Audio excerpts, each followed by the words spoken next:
Amados, vamos abrir a palavra de Deus, por gentileza, no livro de Apocalipse, capítulo 1. Apocalipse, capítulo 1. Faremos a leitura a partir do verso 5, na parte B do verso, até o verso 18. Eu estou com a versão revista e atualizada, e nessa versão está escrito assim: aquele que nos ama e pelo seu sangue nos libertou dos nossos pecados e nos constituiu reino, sacerdotes para o seu Deus e Pai, a Ele a glória e o domínio pelos séculos dos séculos. Amém. Eis que vem com as nuvens, e todo olho o verá, até quantos o traspassaram. E todas as tribos da terra se lamentarão sobre ele, certamente. Amém. Eu sou o Alfa e o Ômega, diz o Senhor Deus, aquele que é, que era e que há de vir, o Todo-Poderoso. Eu, João, irmão vosso e companheiro na tribulação, no reino e na perseverança, em Jesus achei-me na ilha chamada Patmos, por causa da palavra de Deus e do testemunho de Jesus.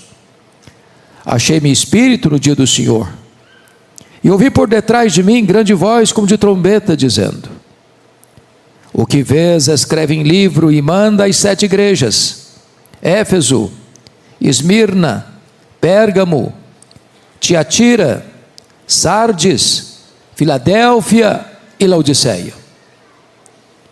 Voltei-me para ver quem falava comigo, e voltado vi 7 candeeiros de ouro, e no meio dos candeeiros um semelhante a filho de homem, com vestes talares, e cingido à altura do peito com uma cinta de ouro. A sua cabeça e cabelos eram brancos como alva lã, como neve, os olhos como chama de fogo, os pés semelhante ao bronze polido, como que refinado numa fornalha, a voz como voz de muitas águas. Tinha na sua mão direita 7 estrelas, e da boca saía-lhe uma afiada espada de 2 gumes. O seu rosto brilhava como o sol na sua força. Quando o vi, caí a seus pés como morto. Porém ele pôs sobre mim a mão direita, dizendo: não temas, eu sou o primeiro e o último, e aquele que vive. Estive morto, mas eis que estou vivo pelos séculos dos séculos, e tenho as chaves da morte e do inferno. Amém. Meus amados, quando o apóstolo João escreveu este texto, já no final do 1º século, a igreja primitiva estava vivendo os seus dias mais sombrios. Muita dor, muita lágrima, muito sangue.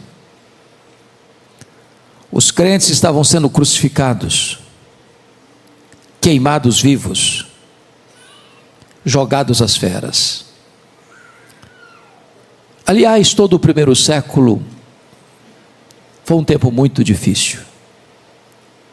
Os imperadores romanos, na sua maioria, foram homens truculentos.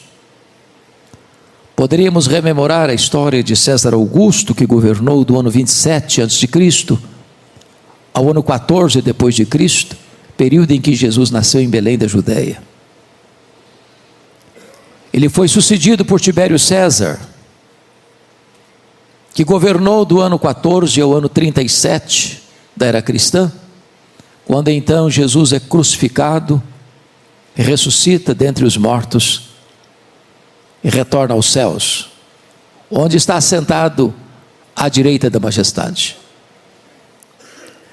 Tibério César foi substituído por Calígula, um dos homens mais perversos da história, que governou de 37 a 41 da era cristã. Ele foi sucedido por Cláudio, que governou de 41 a 54, período em que houve uma grande fome no mundo, e os judeus foram dispersos de Roma, ou expulsos de Roma, voltando para sua terra pobres, o que oportunizou o apóstolo Paulo a fazer uma grande coleta entre as igrejas gentílicas para os pobres da Judéia. Cláudio foi sucedido por Nero, que governa de 54 a 68. Talvez um dos homens mais perversos da história. O homem que incendiou Roma e mandou matar o apóstolo Paulo e o apóstolo Pedro. Nero sucedeu em 68 e foi sucedido por Vespasiano, que governou de 69 a 79. Foi no governo dele que foi inaugurado o Anfiteatro da Morte, o Coliseu Romano, no ano 70. Que numa festa de inauguração de 100 dias, 10 mil crentes foram mortos com requinte de crueldade. Foi também no governo dele, no mesmo ano 70, que a cidade de Jerusalém foi destruída. O templo foi arrasado e os judeus foram dispersos pelo mundo, na mais longa diáspora, desde o ano 70 a 14 de maio de 1948. Vespasiano foi sucedido por Tito Flávio, o general que destruiu Jerusalém, que governou de 79 a 81. E Tito Flávio foi substituído e sucedido por Domiciano, que governou de 81 a 96. O primeiro imperador da história a rogar para si o título de Senhor e Deus.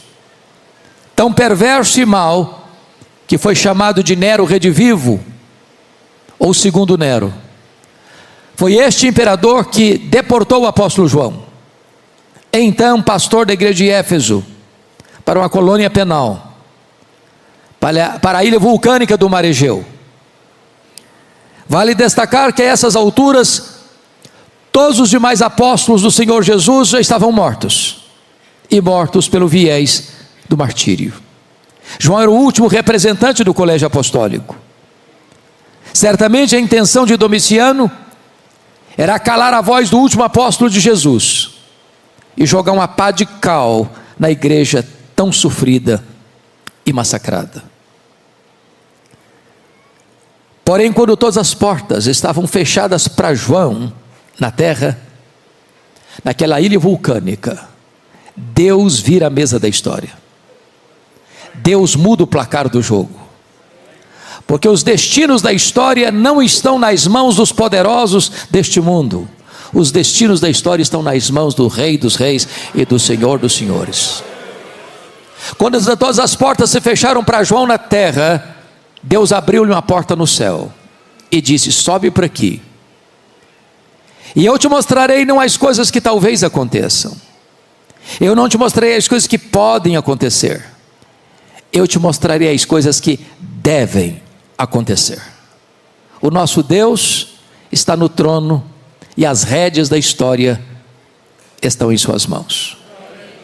Era um dia de domingo, era o dia do Senhor, quando João escuta atrás dele uma voz como de trombeta dizendo: o que vês, escreve em livro e manda às 7 igrejas: Éfeso, Esmirna, Pérgamo, Tiatira, Sardes, Filadélfia e Laodiceia.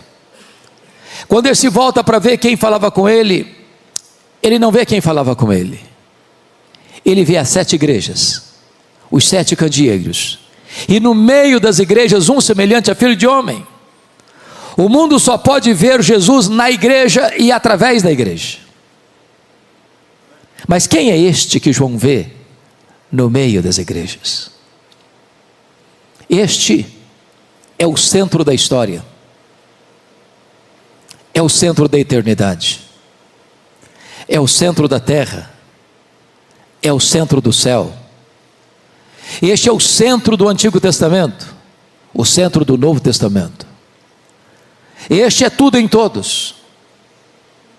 Este é a semente da mulher, é o descendente de Abraão, é o Cordeiro da Páscoa, é a coluna de nuvem, é a coluna de fogo, é o maná que caiu do céu, é a água que brotava da rocha, simbolizado pelo tabernáculo, pela arca da aliança, pelo templo, pelas festas, pelos sacrifícios, pelo sábado. Tudo era sombra dele. Ele é realidade. Ele é tudo no Novo Testamento. Ele é aquele que na plenitude dos tempos nasceu segundo a lei, nasceu de mulher. Ele é o verbo que se fez carne.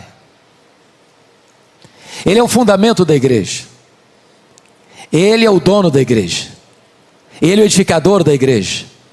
Ele é o protetor da igreja. Ele é o cordeiro que tira o pecado do mundo. O cordeiro que foi morto, mas está vivo pelos séculos dos séculos. Ele é o grande eu sou. Ele é o pão da vida, a luz do mundo, a porta das ovelhas, o bom pastor, a ressurreição e a vida, o caminho, a verdade e a vida, a videira verdadeira. Ele é o alfa, ele é o ômega, ele é o princípio, ele é o fim, ele é a raiz de Davi, ele é o leão da tribo de Judá, ele é o rei dos reis, ele é o senhor dos senhores, ele é a razão da nossa vida, ele é a nossa alegria, ele é a nossa paz, ele é a nossa justiça, ele é a nossa herança, e nós viemos aqui para adorá-lo nesta noite.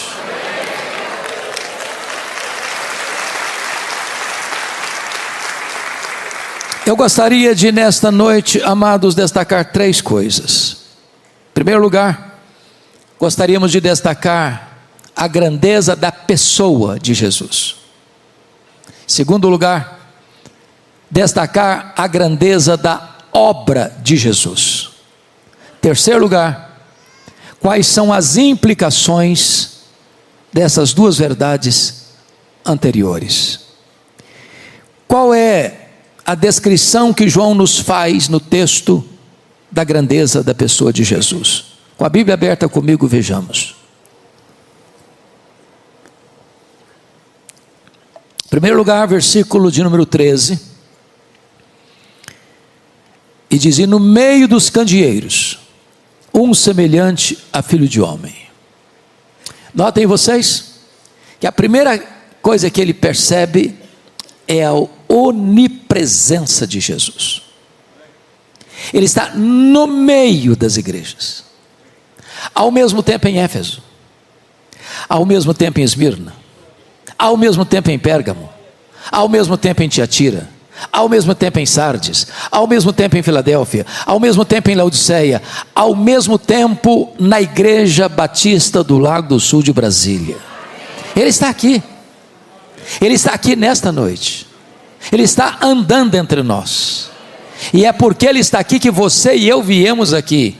E é porque Ele está aqui que esta reunião se transforma em uma coisa tão importante. E não é apenas um mero encontro religioso. Ele está presente aqui, ali, além e acolá.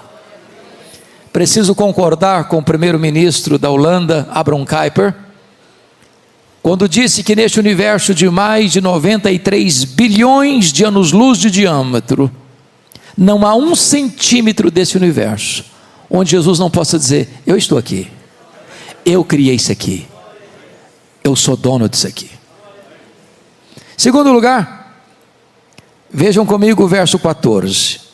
A sua cabeça e cabelos eram brancos como a alva lã, como neve. O que representa esta figura? E significa que Ele é eterno. Ele existe antes do tempo.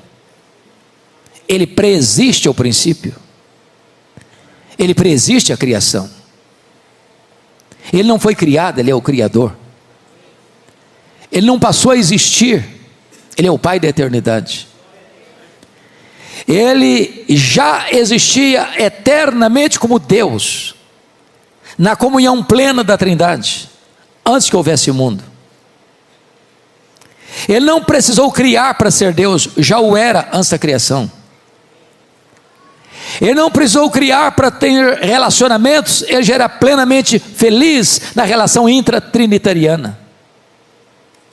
Ele existe antes do tempo, ele está fora do tempo, porque é transcendente, ele está dentro do tempo, porque é imanente. Ele é Deus de eternidade a eternidade. Terceiro, versículo 14 diz: os olhos como chama de fogo. Cantamos essa verdade aqui hoje. E o que representa isso? Significa que Ele é onisciente. Ele tudo vê, Ele tudo sabe, Ele tudo conhece, Ele a todos sonda. Ele conhece o revelado e conhece o oculto. Ele conhece o que sabemos e conhece o que não sabemos. Não há nada que escapa do conhecimento dele. Nada fica oculto diante daquele cujos olhos são como chama de fogo. É por essa razão que, na medida que as cartas são enviadas às 7 igrejas, há um estribilho que se repete em todas elas: eu conheço, eu conheço, eu conheço, eu conheço, eu conheço, eu conheço, eu conheço, eu conheço as tuas obras, eu conheço a tua tribulação e a tua pobreza, eu conheço o lugar onde tu habitas. Ele conhece o seu nome, Ele conhece o seu passado, Ele conhece a sua história, Ele conhece o seu presente, Ele conhece o seu futuro, Ele conhece as suas dores, Ele conhece as suas lágrimas, Ele conhece as suas angústias, Ele conhece as suas noites indormidas, Ele conhece as suas madrugadas insones, Ele conhece os seus sonhos, Ele conhece as suas frustrações, Ele conhece os seus dramas existenciais, Ele conhece você por dentro, Ele conhece você por fora, Ele conhece você exaustivamente. É curioso que nós amamos as pessoas porque nós não as conhecemos completamente. Se as pessoas pudessem saber tudo a nosso respeito, até o que pensamos, talvez fugiriam de nós. O que é incrível e glorioso é que Jesus nos conhece por completo, por inteiro. E a despeito disso, nos ama com amor eterno.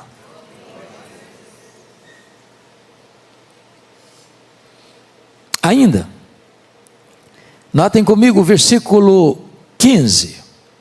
Os pés semelhante ao bronze polido, como que refinado numa fornalha. O que é que essa figura representa? Representa que ele é onipotente. Ou seja, ninguém pode ameaçar Jesus, ninguém pode intimidar Jesus, ninguém pode derrotar Jesus, ninguém pode colocar Jesus contra a parede, diminuí-lo, subtraí-lo, deslustrar a sua glória. Ele é o todo-poderoso Deus, tudo pode, ninguém pode resisti-lo. Quando ele vier na sua majestade e glória, ele vai colocar todos os seus inimigos debaixo dos seus pés, e vai lançar no lago do fogo o anticristo, o falso profeta, o diabo, a morte, o inferno, e todos aqueles cujos nomes não estão escritos no livro da vida. É curioso que de vez em quando levanta-se algumas pessoas do topo da sua ignorância ou da sua tolice e tentam ridicularizar Jesus, como se pudessem derrotá-lo ou diminuí-lo. Mais recentemente, o patrono dos agnósticos da Inglaterra, Richard Dawkins, escreveu um livro ruidoso: Deus, um delírio. Algumas pessoas insensatamente disseram: agora vai desacreditar a Bíblia, agora vai colocar o cristianismo debaixo do selo do ridículo. E eu pergunto a vocês, onde está o livro Deus, um delírio? Nem na promoção ninguém compra mais, virou pó. E a Bíblia continua sendo traduzida, impressa e distribuída aos milhões, e Jesus continua soberano, assentado no trono. Se notaram, este ano de 2025, a maioria das escolas de samba do Brasil fizeram apologia do diabo. achando com isso que poderiam desgastar Jesus. Tolice, completa tolice. Em São Paulo, há alguns anos, encenaram no carnaval o diabo arrastando Jesus pelos cabelos rua fora, como se aquilo pudesse destruir a reputação de Jesus. O entendimento que eu tenho é o Salmo 2. Lá de cima Jesus olha essas cenas e ri, porque é Ele, Jesus, quem dá a vida e quem tira a vida. Ele é quem exalta e quem humilha. Ele é quem põe no trono e Ele é quem faz apiar do trono. Ninguém pode enfrentar o Rei dos Reis, o Senhor dos Senhores e triunfar sobre Ele. Ele é o todo-poderoso Deus, vencedor invicto em todas as batalhas. Ele é onipotente. Mas notem mais, o verso 15 diz: a voz é como voz de muitas águas. E o que significa isso? Significa que a sua palavra é poderosa, é onipotente. Meus irmãos, essa palavra é tão poderosa que Ele chamou à existência as coisas que não existiam, e sem matéria pré-existente criou o universo pela palavra do seu poder. Ele dá uma ordem e o sol para. Ele dá uma ordem e as estrelas aparecem, cada uma chamada pelo nome. Quando tem mais estrelas no firmamento que todos os grãos de areia de todas as praias e desertos do nosso planeta. Ele dá uma ordem e o mar se acalma. Ele dá uma ordem e o vento cessa. Ele dá uma ordem e a enfermidade acaba. Ele dá uma ordem e os demônios têm que bater em retirada. Ele dá uma ordem e os anjos saem para obedecê-lo. Ele dá uma ordem e a sua voz ecoa no universo, e ela é poderosa, e essa voz está sendo proclamada nesta noite, a voz do Evangelho, a voz das Escrituras. Mas notem mais, versículo 16, diz que tinha na mão direita 7 estrelas, e da boca saía-lhe uma afiada espada de 2 gumes. Significa esta figura que ele é o vencedor invicto em todas as batalhas. E notem que às vezes pensamos que essa conflagração final, essa batalha final, será um ajuntamento de nações com armas poderosas, com tanques de guerras, com armas nucleares, com bombas atômicas.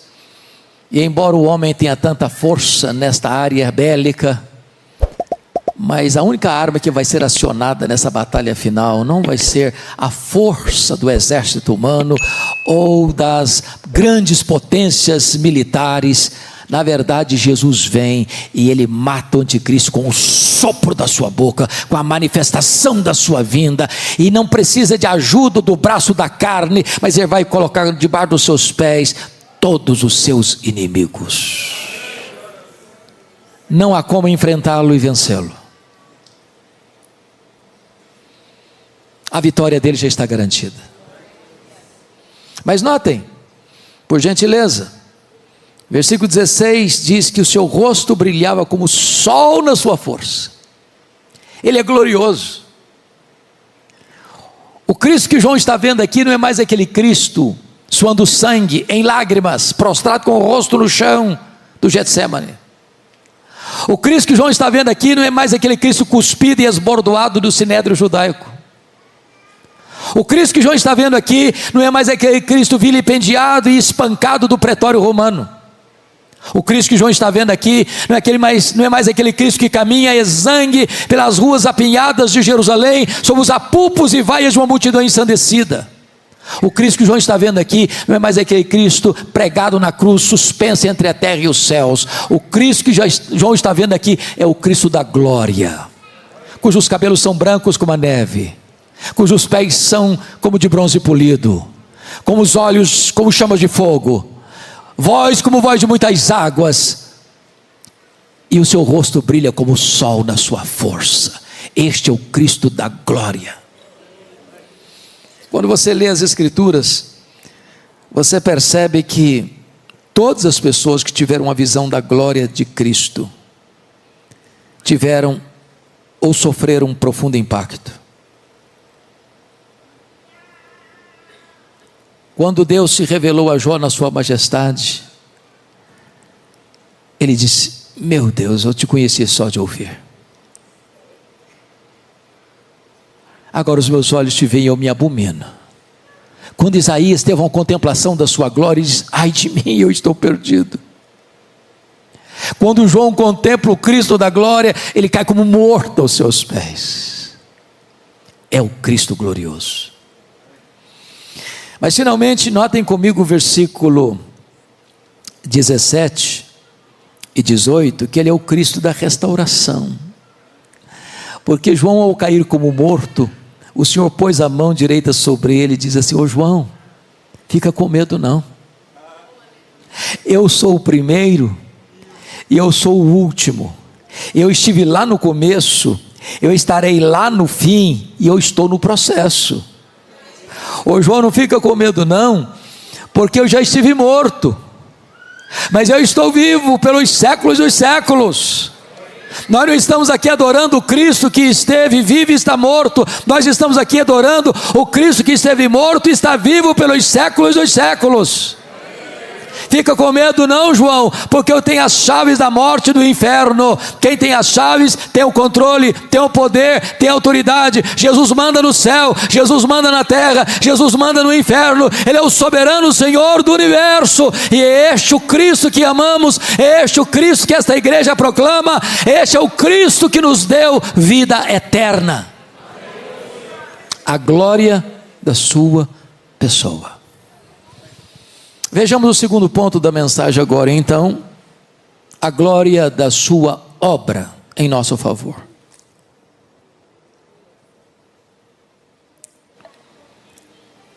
Veja o verso 5, por favor, parte B.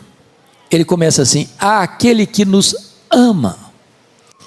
E o primeiro ponto que eu destaco é este: Jesus ama você. Eu vou repetir porque esta não é uma afirmação simples não. Jesus ama você. Eu não conheço um remédio mais eficaz para curar autoestima achatada e complexo de inferioridade do que esta declaração: Jesus ama você.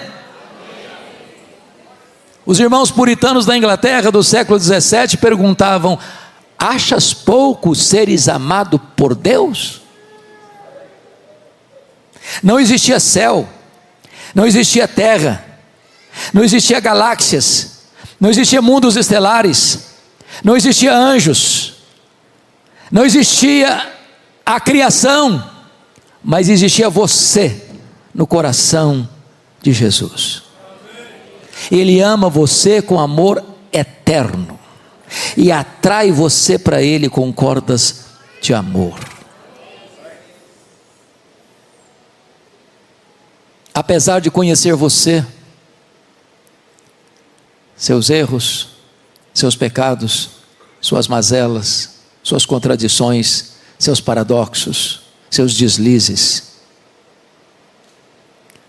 apesar de me conhecer por dentro e por fora, Ele nos ama com amor eterno. Não há nada que você possa fazer para Jesus amar você mais. Não há nada que você possa fazer para Jesus amar você menos. Ele ama você com amor eterno. Mas notem, Ele não nos ama por quem nós somos. A causa do amor dele por nós não está em nós, está nele mesmo.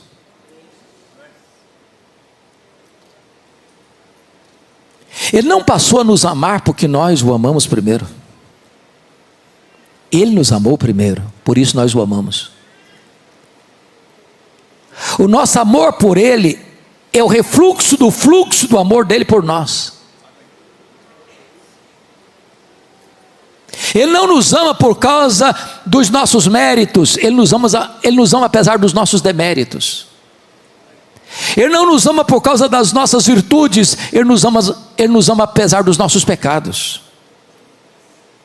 O amor dele por nós é abundante, porque é derramado pelo Espírito Santo em nosso coração. O amor dele por nós é imerecido, porque ele nos ama, diz a Escritura, quando nós éramos fracos, ímpios, pecadores e inimigos. O amor dele por nós é provado. Deus prova o seu próprio amor para conosco pelo fato de ter Cristo morrido por nós, sendo nós ainda pecadores. Nunca duvide do amor de Jesus por você. Ele não escreveu nas nuvens com letras de fogo, eu te amo. Ele esculpiu na cruz do Calvário, eu te amo.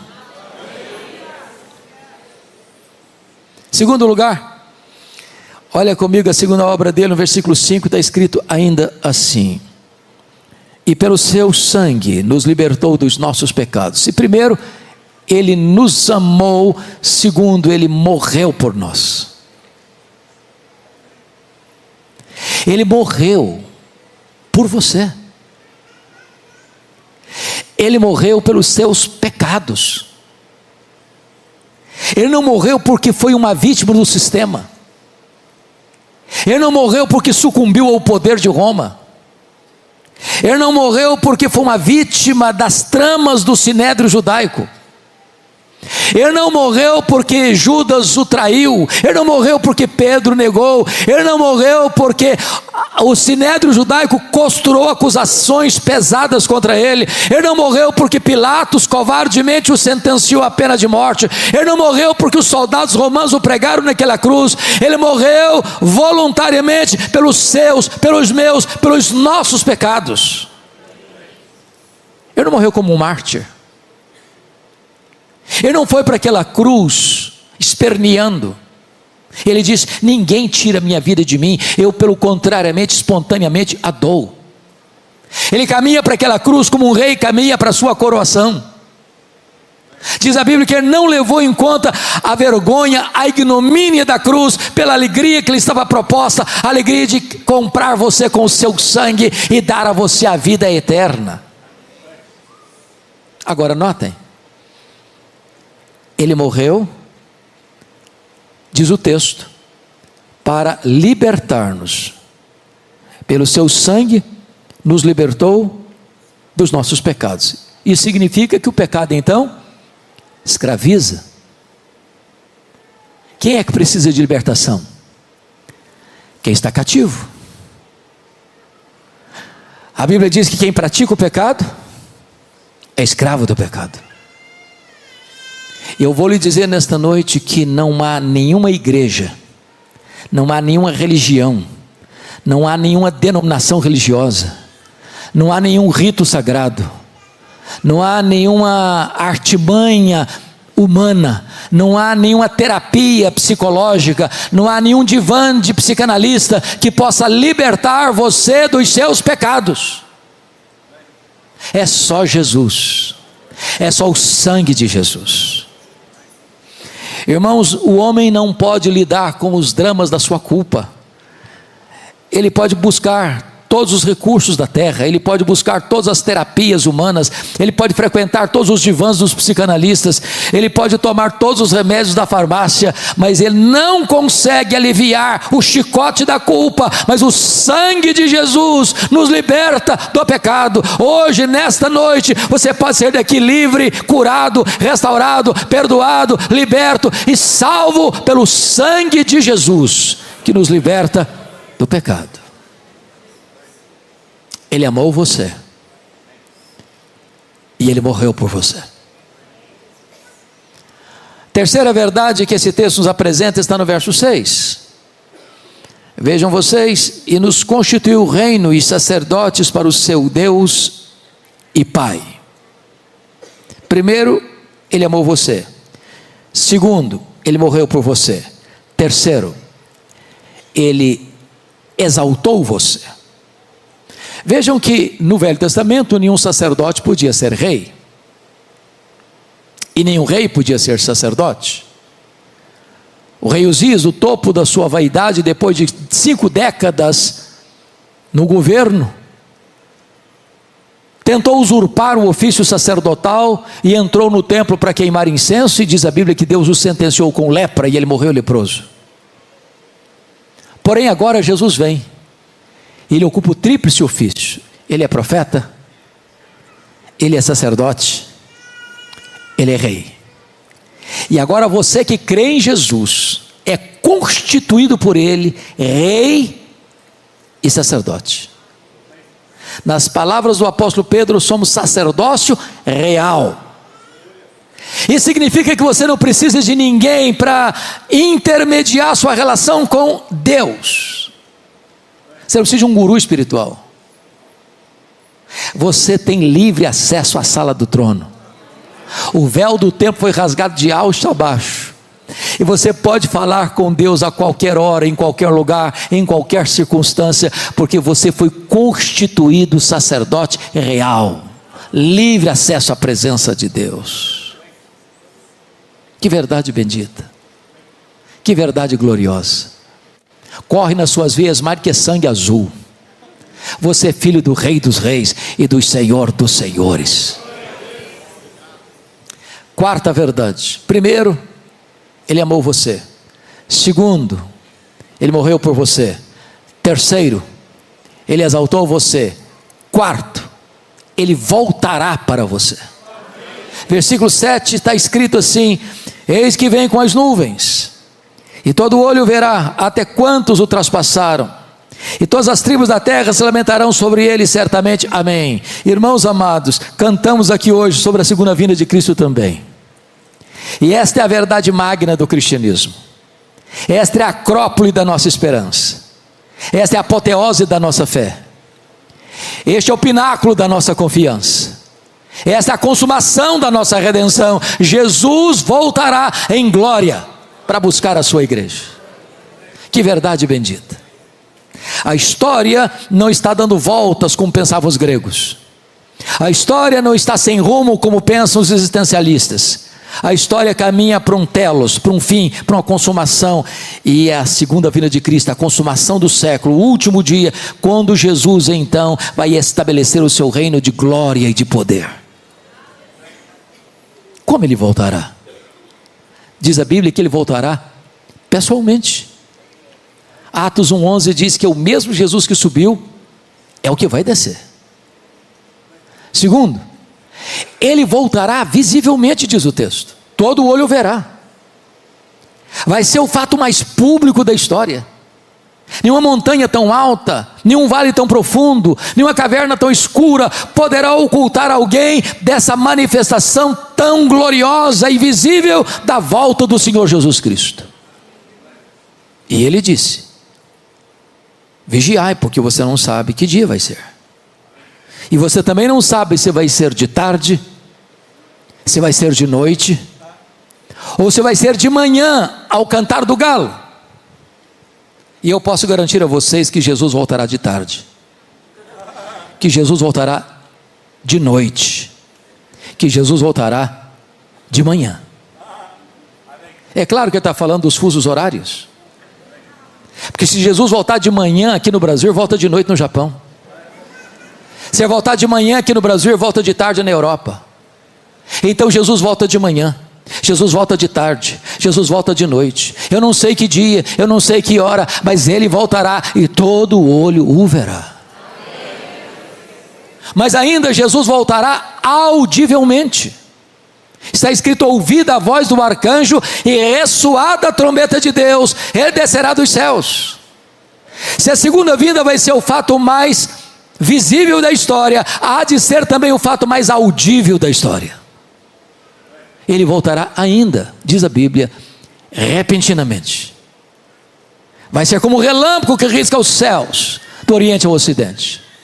Nas palavras de Paulo, como abrir e fechar de olhos, num átomo de tempo. Em outras palavras, não haverá oportunidade de se preparar na última hora. Ou você tem azeite na sua lamparina, ou não haverá mais chance de se preparar naquele dia. Mas ainda, Jesus voltará inesperadamente. Vai ser como ladrão. Nenhum ladrão manda um WhatsApp dizendo: tal dia eu chego na sua casa, prepara um pão de queijo e um cafezinho que eu estou chegando. É de surpresa. No sermão profético de Jesus, ele disse ainda que vai ser como nos dias de Noé, onde os homens compravam, vendiam, casavam e davam-se em casamento, até que chegou o dilúvio e apanhou a todos de surpresa. E eu pergunto a vocês: que pecado tem em comprar e vender? Que pecado tem em casar e dar-se em casamento? O que Jesus quis destacar? O que ele quis destacar é que o mundo vai estar girando no mesmo jeito que está girando hoje. As pessoas estão vendendo, as pessoas estão comprando, as pessoas estão marcando casamento, as pessoas estão desmarcando casamento, as pessoas estão vendendo, as pessoas estão no comércio, na indústria, nas empresas, nas escolas, nas universidades, nos hospitais, nas ruas, correndo para lá e para cá, viajando e desmarcando compromissos. E é nessa azáfama, é nesse barulho, é nesse ruído da sociedade é que Jesus Cristo vem. Prepare-se para este grande dia. Mas louvado seja Deus, Jesus voltará vitoriosa, triunfante e gloriosamente, com grande majestade e poder. Vai se assentar no trono, vai julgar as nações, vai levar aqueles que estiverem à sua esquerda, que rejeitaram a sua graça: apartai-vos de mim, malditos. Mas vai dirigir-se aos que estiverem à sua direita, aos que foram remidos no seu sangue, que confiaram na sua graça. Vinde, benditos de meu Pai, entrem na posse do reino que vos está guardado desde a fundação do mundo. Pois bem, vimos até aqui então a glória da pessoa e a glória da obra de Jesus. Agora, em último lugar, quais são as implicações dessas duas verdades? Primeira implicação: então não precisamos ter medo da vida, porque ele disse: eis que eu estou vivo pelos séculos dos séculos. Tem muita gente hoje com medo da vida, irmãos, que não suporta a vida. Tem muita gente hoje jogando droga nas veias porque não aguenta a vida. Tem muita gente hoje se embriagando nos bares das esquinas porque não suportam a vida. Tem muita gente hoje flertando com a morte e pulando no abismo do suicídio porque não suportam a vida. Mas quando você tem um encontro com Jesus, a vida sorri para você. Você ama viver. E você diz: este é o dia que o Senhor fez, alegremo-nos e regozijemo-nos nele. Você celebra a vida, porque além de vida física, biológica, você recebe a própria vida eterna. Você recebeu vida em abundância, você recebeu vida eterna. A vida é uma delícia, a vida é um presente, a vida é uma dádiva de Deus, e você celebra a vida. Segunda implicação: então você não precisa ter medo da morte. Jesus Cristo diz assim: não temas, João, eu estive morto, mas eu estou vivo pelos séculos dos séculos. Se a morte é o rei dos terrores, Jesus é o rei dos reis.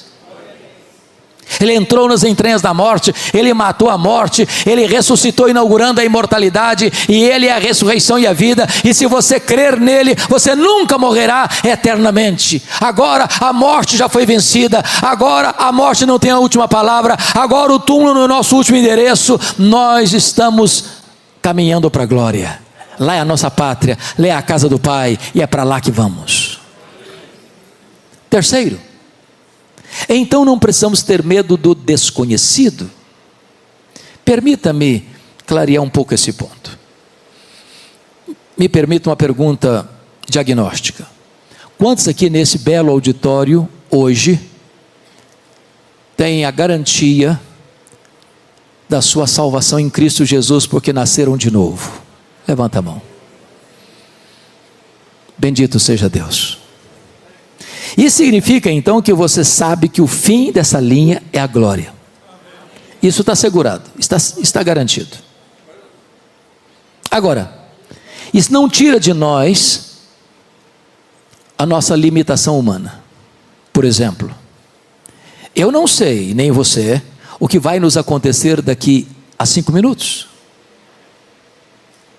O pastor Hércio não tem a garantia de que no próximo culto público desta igreja, todas as pessoas que estão nesse auditório estarão vivas. Nós não enxergamos na curva, nós não enxergamos no escuro. Então vamos compreender um pouco isso aqui. Quando João, meus irmãos, foi levado para a ilha de Patmos, o tempo era muito difícil. Os crentes estavam sendo queimados vivos, jogados às feras, crucificados. Parecia o fim. Mas quando ele chega, ele olha por outro ângulo e diz que está nessa ilha, não porque Domiciano baixou um decreto para enviá-lo para aquela ilha, ele está nessa ilha por causa da palavra de Deus e do testemunho do Senhor Jesus Cristo. É nessa ilha que o futuro se abre. E João então sobe para o céu e vê alguém sentado no trono, o Todo-Poderoso Deus. E ele vê na mão daquele que está sentado no trono um livro de todo escrito por dentro e por fora, selado por dentro e por fora, e ninguém foi encontrado digno, nem de abrir o livro, nem sequer de olhar para ele. Diz a Bíblia que João chorava muito por causa disso, quando escuta uma voz: não chores, João, eis que o leão da tribo de Judá, a raiz de Davi, venceu para abrir o livro e desatar os seus selos. E então Jesus pega este livro e abre os seus selos, e as trombetas tocam, e o quarteto do mal se levanta, o diabo, o anticristo, o falso profeta e a grande Babilônia, e agora as taças da ira de Deus são derramadas, e então o quarteto do mal cai por ordem inversa, e então no capítulo 19, Jesus aparece em glória, grande majestade e glória, para buscar a sua igreja, para assentar no trono, para julgar as nações, e para estabelecer o seu reino eterno. A história não está à deriva. Eu não sei o que vai acontecer amanhã, mas Jesus estará comigo amanhã. Eu não sei o que vai acontecer lá na frente, mas Jesus estará comigo lá na frente. Eu não conheço, mas Ele conhece, e Ele estará conosco todos os dias, até a consumação dos séculos. Finalmente, em quarto lugar, então não preciso ter medo da eternidade. Jesus disse: eis que eu estou vivo pelos séculos dos séculos. Quando os milênios rodarem e rolarem nas dobras do futuro, Jesus estará lá conosco, para sempre e sempre e sempre. Veremos a sua face, o serviremos, deleitaremos-nos nele. Ele vai ser nossa alegria. Nós o conheceremos, sem jamais esgotar o conhecimento dele. E então ele será o nosso prazer, a nossa alegria, a nossa recompensa, a razão da nossa vida, por toda a eternidade. Este Jesus que esta igreja canta e proclama, é este Jesus que nós continuaremos anunciando até que ele volte. A ele a honra, a ele a glória, a Ele o poder, a Ele o louvor, a Ele o domínio pelos séculos dos séculos. Amém.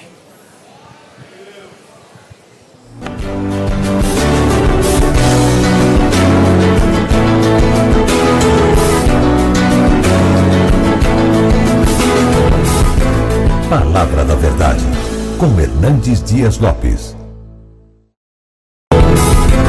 Palavra da Verdade, com Hernandes Dias Lopes. Abra sua Bíblia comigo, livro de Atos dos Apóstolos, capítulo 17. Atos 17.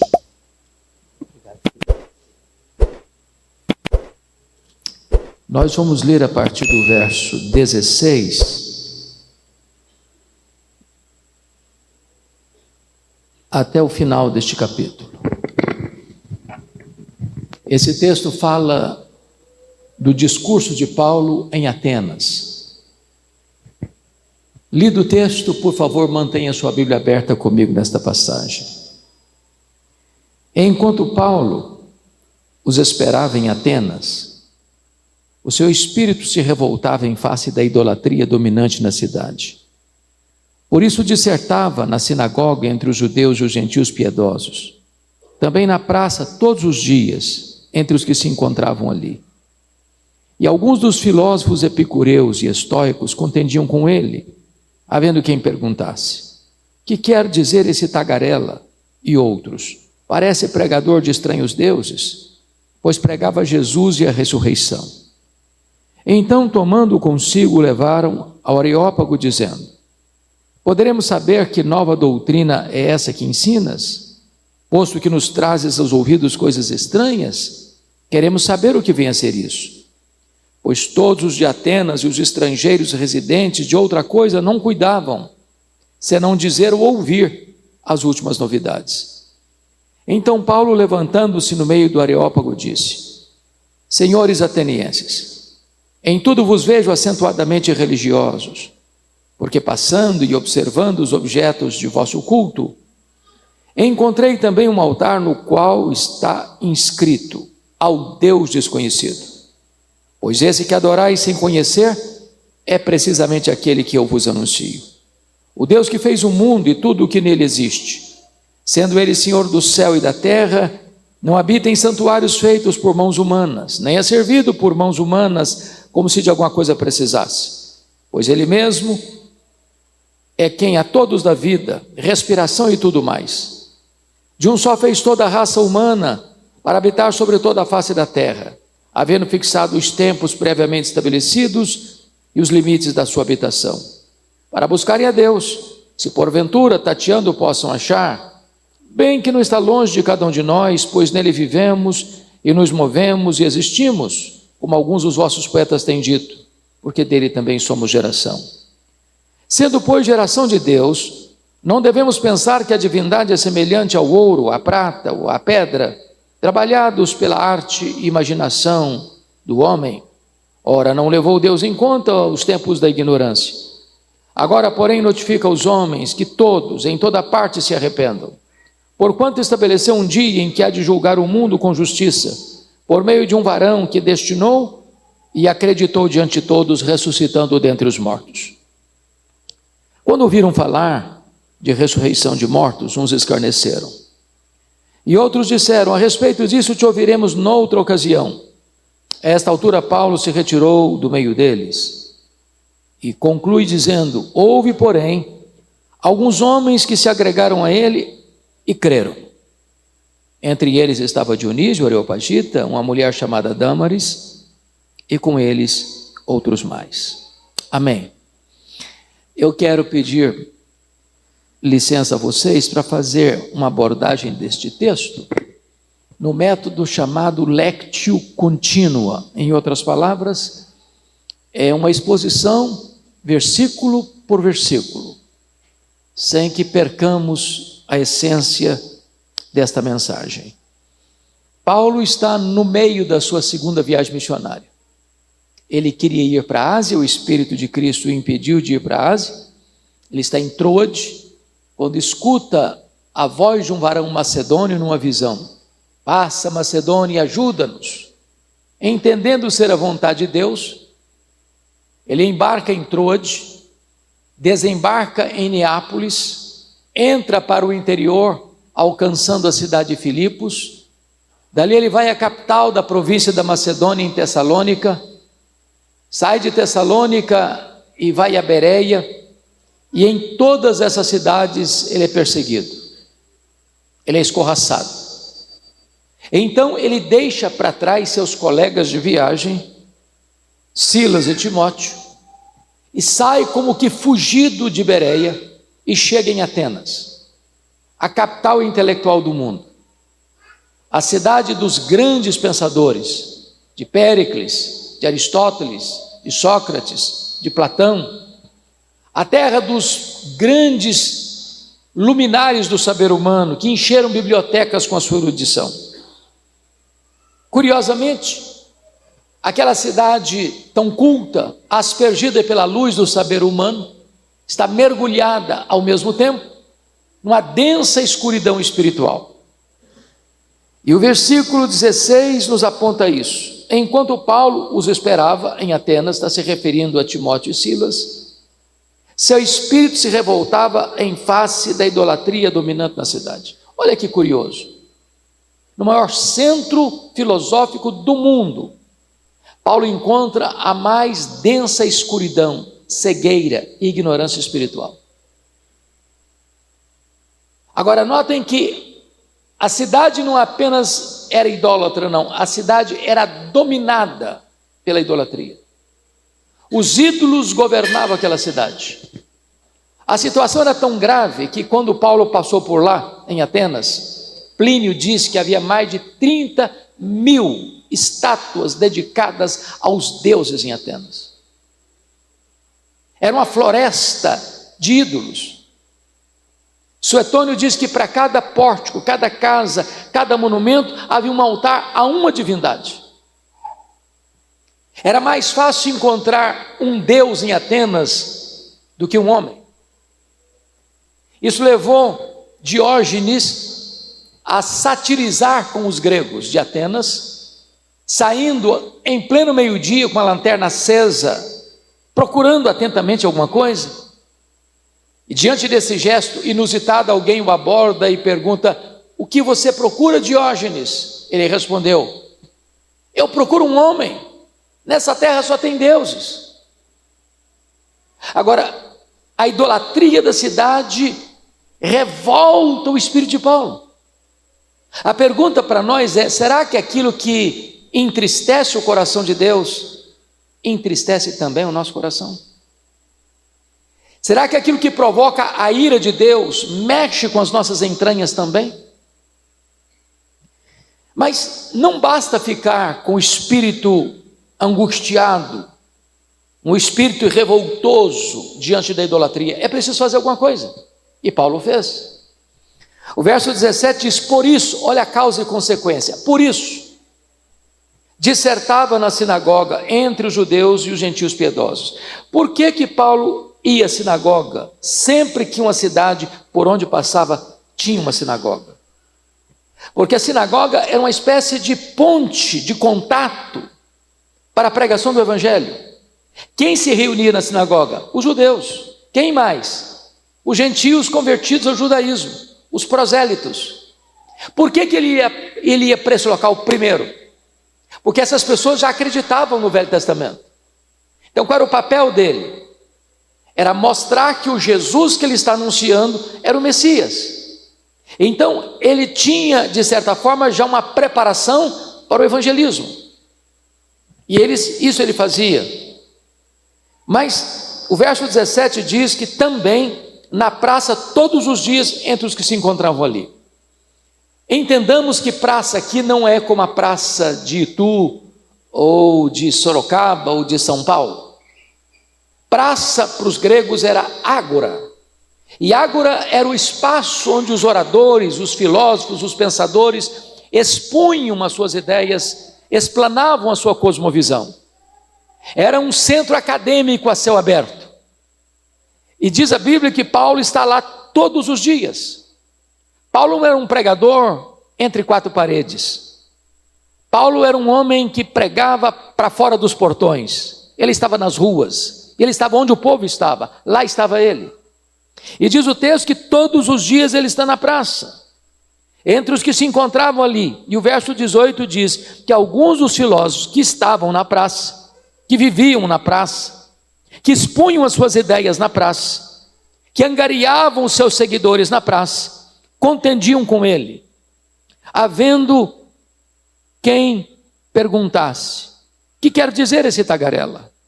Mas quem eram esses filósofos? Primeiramente o texto diz que alguns filósofos epicureus. Quem são os epicureus? No que eles acreditavam? Qual era a filosofia deles?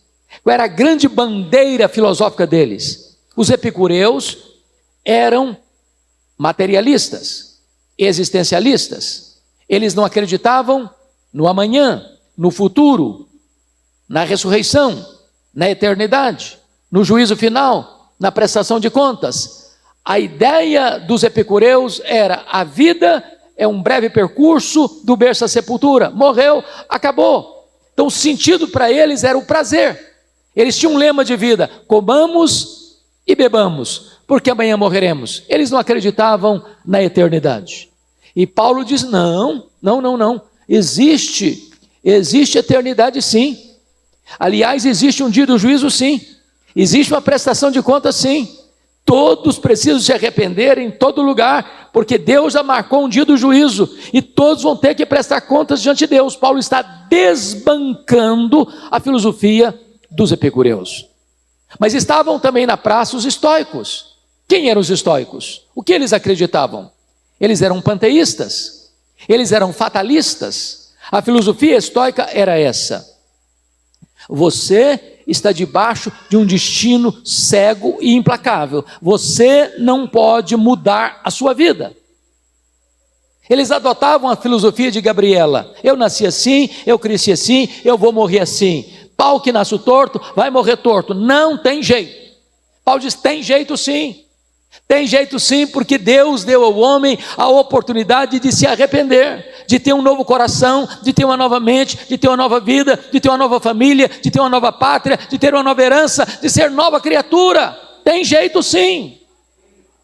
Então eles estão discutindo com Paulo, e a pergunta que eles fazem é esta: o que quer dizer esse tagarela? Essa palavra tagarela na língua grega é muito curiosa. Era a palavra usada para os pássaros que ficavam nos esgotos comendo as sementes. Numa palavra bem brasileira, é tico-tico no fubá. Era a palavra usada para aquela pessoa que falava a esmo, sem saber o que estava falando. Uma espécie de ventríloco, que soltava palavras que ele mesmo não conhecia. Eles se achavam muito importantes, os grandes filósofos, os grandes pensadores, e Paulo está pregando, e eles estão dizendo: esse cara é um tagarela. Mas por que eles diziam isso? Porque Paulo pregava, verso 18, a Jesus e a ressurreição, e para eles, Jesus e ressurreição eram estranhos deuses. Olha que curioso, tinha mais de 30 mil deuses em Atenas, e Paulo está pregando sobre Jesus e a ressurreição, e eles acharam que era um novo Deus e uma nova deusa, que a ressurreição era uma deusa. Eles não conheciam Jesus, eles não acreditavam em ressurreição, então chamaram Paulo de tagarela. Agora veja o versículo 19: então tomando-o consigo, levaram ao Areópago, dizendo: poderemos saber que nova doutrina é essa que ensinas? Entendamos, o Areópago não era apenas um maciço rochoso que tem até hoje em Atenas, de frente ao grande Partenon, mas o Areópago era um tribunal. Nenhum pensador, nenhum filósofo podia expor uma nova ideia, uma cosmovisão, anunciar uma nova divindade para o panteão grego, se não fosse aprovado pelo Areópago, pelo filtro do Areópago. Então Paulo é intimado a comparecer ao Areópago para expor, esclarecer, dar razões dessa novidade que ele estava pregando sobre Jesus e a ressurreição.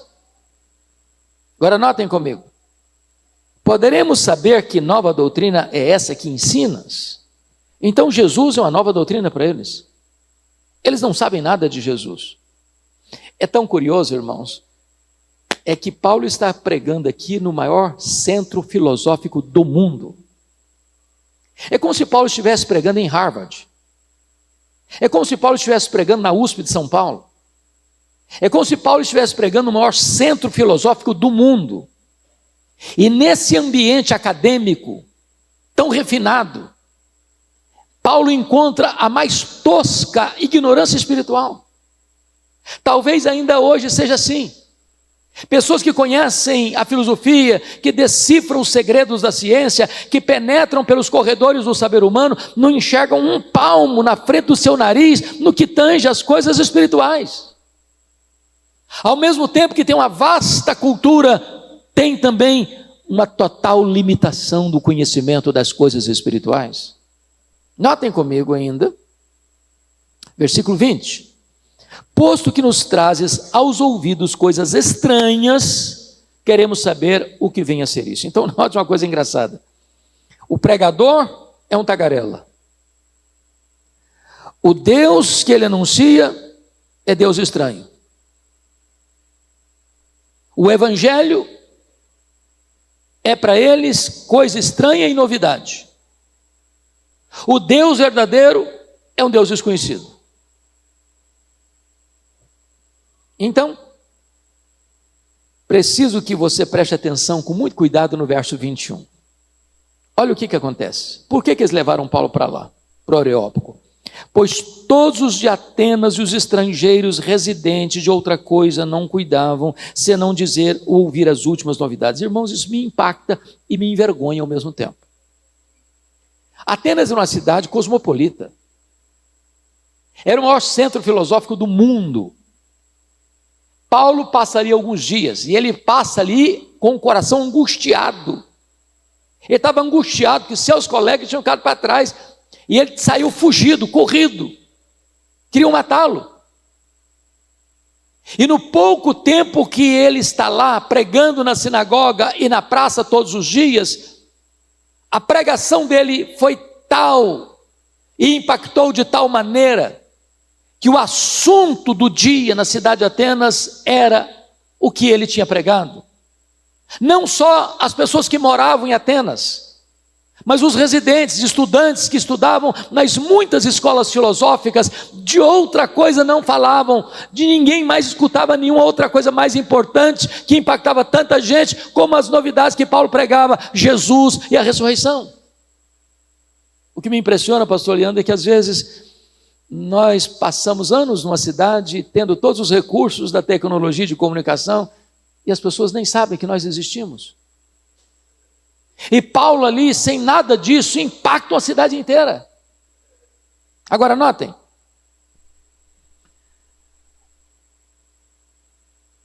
versículo 22, Paulo levanta-se no meio do Areópago e disse: Senhores atenienses, em tudo vos vejo acentuadamente religiosos. Aqui Paulo me ensina oratória e abordagem. Ele está com o espírito revoltado por causa da idolatria dominante. Ele não começa como termina o sermão dele, porque termina o sermão dele chamando-os de ignorantes. Mas ele começa como um bom orador começaria um discurso num tribunal.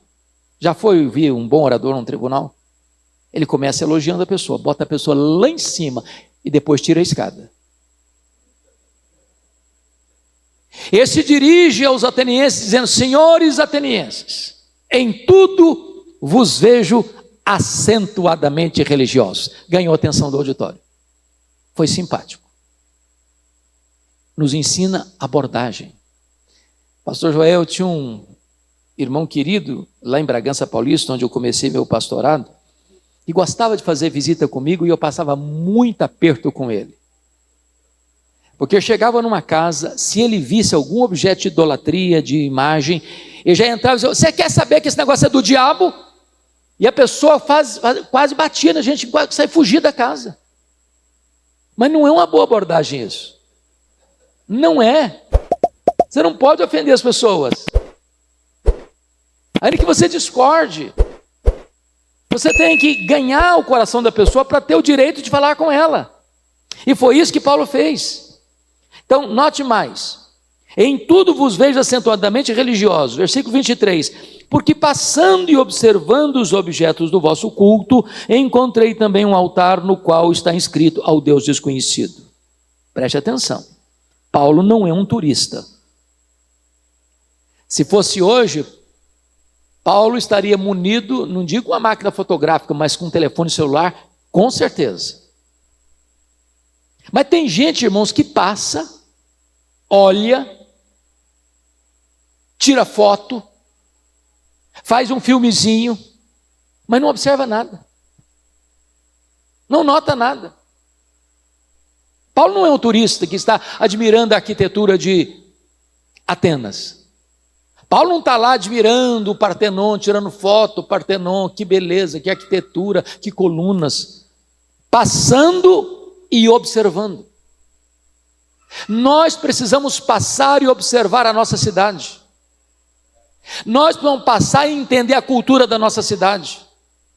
Nós precisamos passar e entender a religiosidade da nossa cidade. Nós precisamos passar e observar como a nossa cidade está adorando, que deuses, que ídolos ela está adorando. Nós precisamos compreender e diagnosticar o sentimento religioso da nossa cidade. passando e observando os objetos do vosso culto, encontrei um altar no qual está escrito ao Deus desconhecido. E ele diz o seguinte, no versículo 23, pois esse que adorais sem conhecer é precisamente aquele que eu vos anuncio. Por que ele encontrou esse altar ao Deus desconhecido? Porque embora tivesse mais de 30 mil deuses, conforme Plínio, em Atenas, esses deuses eram caprichosos, iracundos. Na cabeça dos gregos, se uma dessas divindades não tivesse um altar na terra para ser servido, ele despejaria sobre as pessoas a sua fúria, a sua ira. Eles tinham medo dos seus deuses. O que eles fizeram? Construíram um altar genérico, pensando, se porventura nós esquecemos alguma divindade, vamos construir esse altar genérico, para que essa divindade, ao olhar para esse altar genérico, não nos fuzile com a sua ira. Então Paulo pega esse gancho, e diz assim, pois o Deus que vocês não conhecem, é o Deus que eu anuncio, é o Deus verdadeiro. E a partir do verso 24, Paulo começa a descrever quem é esse Deus. Então vejamos o verso 24. O Deus que fez o mundo e tudo o que nele existe. Irmãos, Paulo está pregando o criacionismo no topo filosófico do mundo. Você não precisa abandonar o seu cérebro, você não precisa aposentar a sua racionalidade, você não precisa abrir mão da sua inteligência para dizer que Deus criou o mundo e tudo o que nele existe. Paulo está dizendo que a matéria não é eterna, Paulo está dizendo que o mundo não surgiu espontaneamente, Paulo está dizendo que o mundo não é resultado de uma mega explosão cósmica, Paulo está dizendo que o mundo não é fruto de uma evolução de milhões e milhões de anos, Paulo está dizendo no maior centro acadêmico do mundo, que Deus é o Criador. E é mais, sendo Ele Senhor do céu e da terra, olha que coisa. Eu estou falando de uma cidade que está debaixo do controle do Império Romano, e no Império Romano só tinha um conhecido, que era Quírios, que era Senhor, era César. E Paulo está aqui no topo filosófico do mundo, dizendo o seguinte, não é César que é o Senhor é Jesus Cristo, o Senhor é o Rei da Glória, Ele sim é o Rei dos Reis, Ele é o Senhor dos Senhores, é Ele que é o único Senhor, digno de ser adorado. E ele prossegue ainda e diz o seguinte, não habita em santuários feitos por mãos humanas. Olha que coisa curiosa, tinha mais de 30 mil altares, templos dedicados aos deuses. Ele está desbancando a teologia da idolatria de Atenas, dizendo, não, Deus não habita numa casa que você constrói, Deus não habita num templo que o homem fabrica, nem os céus dos céus pode conter esse Deus, Ele não é limitado. Agora preste atenção no verso 25, nem é servido por mãos humanas como se de alguma coisa precisasse. Preste bem atenção aqui, os deuses pagãos precisavam ser servidos, e Paulo diz, não, esse não é o nosso Deus. Deixa eu dizer uma coisa para você, se você adorar a Deus, Deus é Deus. Se você não adorar a Deus, Ele é Deus do mesmo jeito. Deus não tem necessidades, Deus é pleno e autossatisfeito, Ele é glorioso em si mesmo. Ele não precisa de uma oferenda minha para ser Deus, não. Ele não é servido por aquilo que eu faço para Ele. Aliás, o verso responde o seguinte, pelo contrário, pois Ele mesmo é quem a todos dá vida, respiração e tudo mais. Não sou eu quem o sirvo, é Ele quem me serve. Ele quem me dá vida, Ele quem me dá respiração, tudo mais vem dEle. Então se você está aqui nesta noite, é porque Ele está preservando a sua vida. Se você está respirando, é porque Ele está lhe dando o fôlego da vida. Se você tem uma casa para morar, se você tem roupa para vestir, se você tem pão na sua mesa, tudo é dádiva dEle. Bendito seja Deus. Versículo 26, preste atenção aqui. De um só fez toda a raça humana, para habitar sobre toda a face da terra. Paulo acreditava em Adão e Eva. Paulo discordava frontalmente dos teólogos liberais que dizem que Gênesis 1 e 2 é um texto mitológico, que Adão e Eva não existiram. Não, Adão e Eva existiram. E desse primeiro casal procede toda a raça humana que habita em toda a face da terra. Paulo está fazendo essa afirmação, irmãos, em Harvard, na USP, em Atenas, no centro filosófico do mundo. Tem tantas pessoas que acham que se você for criacionista, você não é inteligente, você não é culto, você não entende as coisas. Se você tiver um pouquinho de ciência, se você estudar um pouco mais, você vai abandonar essa ideia de que Gênesis 1 e 2 é um texto histórico. Não, Adão e Eva não existiram, isso é um mito, é uma mitologia. De forma nenhuma, o homem vem dos símios, o homem veio do macaco, o homem veio de uma evolução de milhões e milhões de anos. Mentira! Toda a raça humana procede de um único tronco. Agora anotem. Havendo fixado os tempos previamente estabelecidos e os limites da sua habitação. Ele está dizendo o seguinte, que o pai da história não é Heródoto, o pensador grego. O pai da história é Deus. Quem controla a história é Deus. Quem estabelece os limites é Deus. Versículo 27, para buscarem a Deus, se porventura tateando possam achar, bem que não está longe cada um de nós, pois nele vivemos e nos movemos e existimos. Preste atenção nisso. Onde está Deus? Os ateus dizem que ele não existe. Os agnósticos dizem que se ele existe, ele não pode ser conhecido. Os panteístas dizem que Deus é tudo e tudo é Deus. Está misturado com a criação.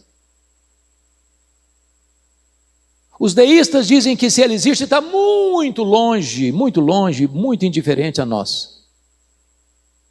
Mas Paulo diz, ele está pertinho de você. Aliás, nele vivemos, nos movemos e existimos. As digitais de Deus estão por toda parte. Abra os olhos da sua alma, e você verá Deus numa gota de orvalho, no sorriso de uma criança, no afeto de uma mãe, no abraço de um amigo.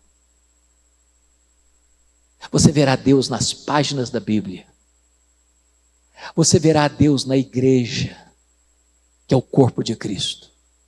Ele está aí, cuidando de você, protegendo você, abençoando você, perdoando você, salvando você, restaurando você. Tudo procede dele. Olha o que Paulo vai dizer no verso 29.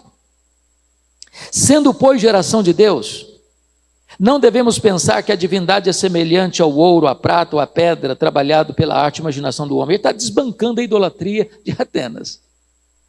Está dizendo, esses altares todos que vocês têm, esses templos que vocês têm, esses pórticos que vocês têm, esses altares que vocês têm, esses ídolos que vocês têm, de ouro, de prata, de madeira, tudo isso não representa quem é Deus. Porque a idolatria, irmãos, é uma coisa que não tem bom senso. Aliás, o profeta Isaías, quando tratou disso, disse que um camarada vai lá na floresta, derruba uma árvore, faz uma tora, ele pega metade dessa madeira, bota no fogo para fazer a comida dele, a outra metade ele contrata um marceneiro e prepara uma imagem, contrata depois uma pessoa profissional para botar essa imagem bem fixada, e aí ele se prostra diante desse pedaço de pau, às vezes coberto de prata, às vezes coberto de ouro, às vezes coberto de bronze, e adora essa imagem como se Deus fosse. Então a idolatria significa que o ídolo foi feito pelas mãos do homem, forjado pela mente do homem. Ora, mas A criatura não pode ser maior que o Criador. A idolatria é quando o homem se prostra diante de algo que ele fez, então ele é maior do que o que ele fez, e o que é maior está adorando o que é menor. Então ele está dizendo o seguinte: olha, já que nós somos geração de Deus, nós não podemos pensar que o pau gerou a gente, que a madeira gerou a gente, que o ouro gerou a gente, que a prata gerou a gente. Não, esse Deus é quem gera, esse Deus é quem cria, ele não pode ser um objeto inanimado. Mas agora, por favor, veja comigo o verso 30. Se Paulo tivesse começado o sermão dele como terminou, ele teria perdido o seu auditório. Mas agora ele está concluindo o sermão, e o verso 30 diz: ora, não levou Deus em conta os tempos da ignorância. Agora, porém, notifica aos homens em que todos em toda parte se arrependam. Pense você, Paulo, chamando os homens mais cultos do mundo de ignorantes. Terra de Sócrates, de Platão, de Aristóteles. Vocês são ignorantes. Pensa um cara subir na plataforma, no salão nobre de Harvard, e falar aos professores mais conceituados do mundo: vocês são ignorantes. Pense um camarada ir na USP e dizer aos professores e alunos: vocês são ignorantes. Ele está dizendo: olha, Deus não levou em conta os tempos da ignorância, ou seja, vocês até hoje viveram numa cegueira espiritual. Até hoje vocês adoraram deuses que vocês nem conhecem. Deus não levou em conta os tempos da ignorância, mas agora notifica a todos em toda parte que se arrependam. Em outras palavras, no céu só entra um tipo de gente: aqueles que se arrependem. Talvez você argumente: mas arrepender de quê? Não é arrepender de quê, não. É arrepender de quem você é. Sabe por quê? Você não peca, você não é pecador porque você peca. Você peca porque você é pecador. Uma laranjeira não é laranjeira porque dá laranja, ela dá laranja porque é laranjeira. A seiva que corre no caule prova que ela é laranjeira. A Bíblia diz: em pecado me concebeu minha mãe. Enquanto você peca por palavras, por obras, por pensamento e por omissão, você peca porque a sua natureza é isso. Você foi concebido em pecado, você pratica o pecado, e a não ser que você se arrependa do pecado, não há salvação. E notem, são todos. Não importa se você se considera uma pessoa maravilhosa, um bom pai, uma boa mãe, um bom marido, uma boa mulher, um bom filho, uma boa filha, um bom trabalhador, um bom empregado, um bom patrão, um bom religioso. Você precisa se arrepender, igual o pior criminoso precisa se arrepender. Não há justo nenhum sequer, todos pecaram e destituídos estão da glória de Deus. É por isso que Paulo diz: todos em toda parte precisam se arrepender. Por quê? Ele explica no verso 31. Confira comigo. Porquanto estabeleceu um dia em que há de julgar o mundo com justiça, por meio de um varão que destinou e acreditou diante de todos, ressuscitando-o dentre os mortos. Ele diz: o dia do juízo vai chegar. O dia já está escalado, já está definido. O juiz já está escalado. O critério do julgamento já está definido, é com justiça. Em outras palavras, no tribunal de Deus, não tem como subornar o juiz. No tribunal de Deus não tem como comprar testemunha. No tribunal de Deus não tem como o culpado sair inocente. No tribunal de Deus não tem como aquele que foi justificado ser condenado. No tribunal de Deus não tem como o homem dar um jeitinho. Arrependa-se enquanto é tempo, porque o dia do juízo vai chegar. É o que Paulo está anunciando na cidade de Atenas. Quando ele termina esse sermão, o auditório dele se divide em 3 grupos. O primeiro grupo está no versículo 32. Quando ouviram falar de ressurreição de mortos, uns escarneceram. Por que eles escarneceram quando ouviram falar de ressurreição de mortos? Eu estou falando de uma cidade grega. Atenas é a cidade grega mais culta do mundo. E o que os gregos pensavam? Os gregos pensavam que a matéria é essencialmente má e o espírito era essencialmente bom. Então os gregos aplaudiam a morte. Como assim? Para os gregos, o corpo, que é material, e para eles a matéria era má, quando uma pessoa morria, a alma, que era espiritual e boa, saía da prisão do corpo. Então, para o grego, falar em ressurreição era pegar aquela alma que fora liberta do corpo na morte e trazê-la de volta para a prisão do corpo. Eles escarneciam da ressurreição.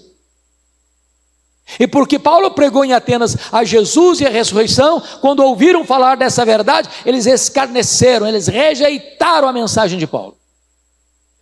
Segundo grupo, está no verso 32 ainda, quando outros disseram, a respeito disso te ouviremos noutra ocasião. Olha o perigo aqui. Qual o perigo está por trás dessa declaração deles? Te ouviremos noutra ocasião.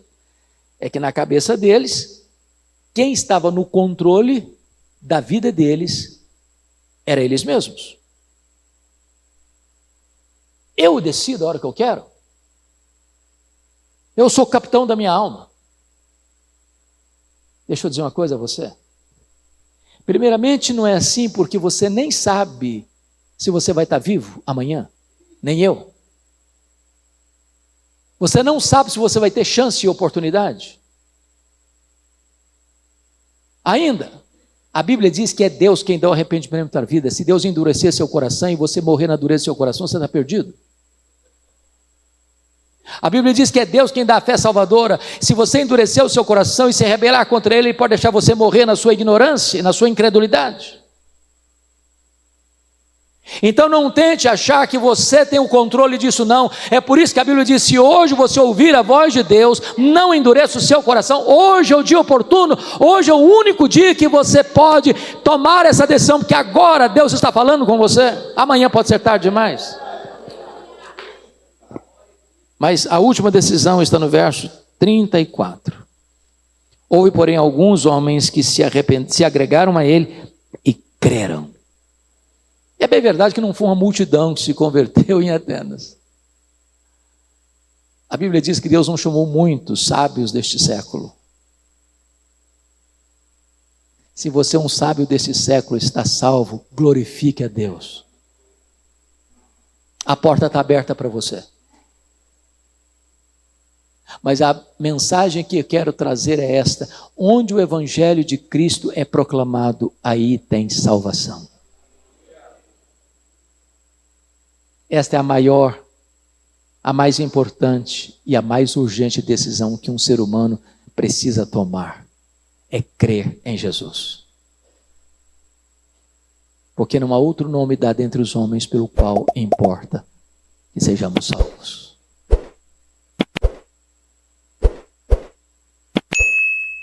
Hoje não é em Atenas, hoje é em Itu. Hoje não é no Areópago, hoje é no templo da Igreja Batista Lagoinha de Itu.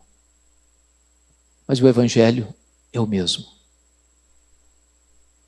Crê no Senhor Jesus e você vai ser salvo com a sua família. Deus abençoe a todos.